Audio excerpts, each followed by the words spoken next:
Today we have with us Jody Venkatesan, the Republican State Senate candidate for Maryland's District 13, campaigning for the upcoming primary elections to be held on September 14th. Welcome to Darshan, Jody. Thank you.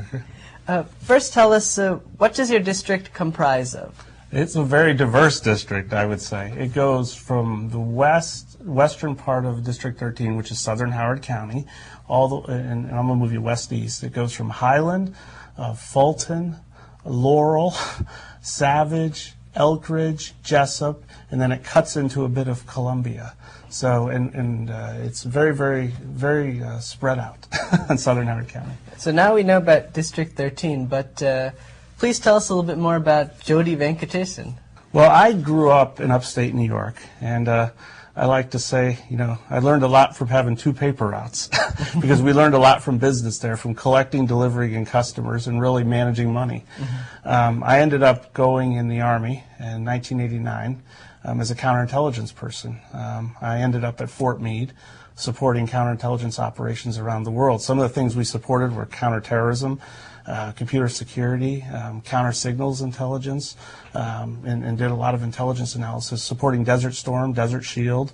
One of the things that we did that was really exciting for myself, at least, that I helped support and I actually got involved with was the Clinton inauguration in 1993. And I actually ended up working with the CIA director then, James Woosley. So it was a great experience for me. I later went on to college right after that, and I did 2 undergraduate degrees, one in finance, the second in international business, and graduated summa cum laude in both of those. So it was a great experience there in terms of really bringing academics and business and a government background together, especially the intelligence community. I moved back to Maryland in 1996 to District 13 in Maryland, and I ended up working for ManorCare Health Services, an internal audit. As an internal auditor for finance, and then I also, after that, ended up working for Marriott International at the corporate offices in Bethesda, Maryland, in internal audit. And that led me to become a partner in the CPA firm that I'm at now, and also a small business holder. So I've seen the whole, if you will, life cycle from big business, corporate business, government, all the way down to small business. Maryland's projected budget deficit over the next 4 years is going to be around $8.5 billion.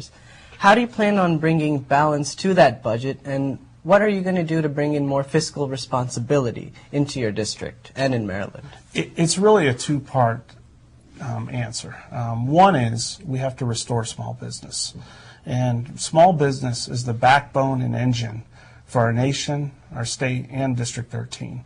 The second is we have to be very, very mindful in terms of fiscal efficiency and bring back a more structured approach in terms of government accountability and being most efficient with the taxpayers' dollars. One of the things we did in our community when I got elected to our homeowners board, it was interesting, it was Indian Americans who came to me and said, "Jody, we know you're an auditor, will you help us out?" And I said, "Of course, we'll get on the board." The assessments went up, which are taxes, by 30%. To make the long story short, we reduced them by 30%. We were able to save each homeowner $700 to $800 a year. It's a success story in terms of that. But one of the great things that happened out of that was we funded the reserves, which are good financial management practices in terms of government. Second, we recompeted every contract so you can get the most efficient value of your dollar. And third, we got rid of duplicate costs. Right. And with the recession that came in, small businesses were also hit very hard. How do you plan on infusing life back into those small businesses hit by the recession in your district? Well, that's a very, very good question. We propose really to change the model. The financial model in Annapolis is broken. They continue to raise expenses and revenues continue to fall. As we've seen recently, the Northrop Grumman decision to move to Virginia, Maryland really wasn't even a consideration. And we have to change that. We change that and make it more positive by reducing business taxes. And we've got really a two-step process to really, get that jump started. And once we're elected, we're going to move forward in terms of what I call Silicon Valley 2.0. That's number one, because we have the wherewithal in Maryland with NIH